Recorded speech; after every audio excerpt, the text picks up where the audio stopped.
An ounce of prevention is worth a pound of cure. Benjamin Franklin coined this timeless phrase in 1736 in order to remind the citizens of Philadelphia to remain vigilant about fire awareness and prevention. But today, the said quote is also very relevant in the field of medicine and health care. It was said 286 years ago, but it is still as great relevance today. In this breath, I welcome everyone this morning as I wish everybody well. My dear students from AUF Integrated School, as well as the officials and faculty, guests, colleagues, and my friends, a pleasant good morning. Once again, welcome to this timely webinar entitled ABCD, a Browse of COVID-19 and Dengue, sponsored by our University Health Services with the assistance of the Office of the University Relations and some other collaborative units.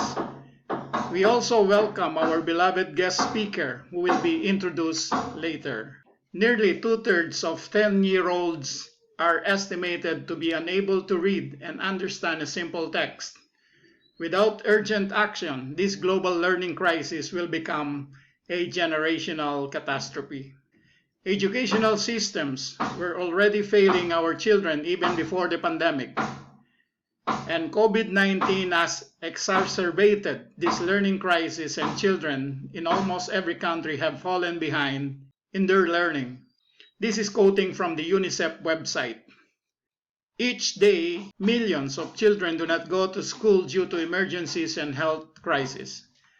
The outbreak of COVID-19 has compounded the plight of learners and had devastating effects on learnings. The virus is very much with us today, and this webinar will give us the due precautions to avoid and combat it. Dengue fever is a mosquito-borne illness that occurs in tropical and subtropical areas of the world.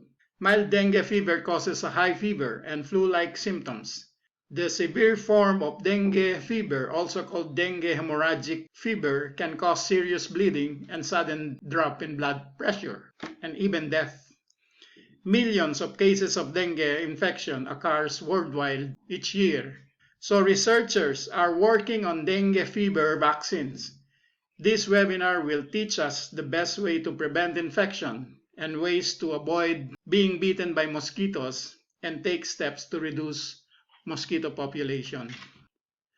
So my dear friends, I invite you to sit back and listen to this informative webinar and encourage you to participate in the academic exchange through the Q&A at the end of the session.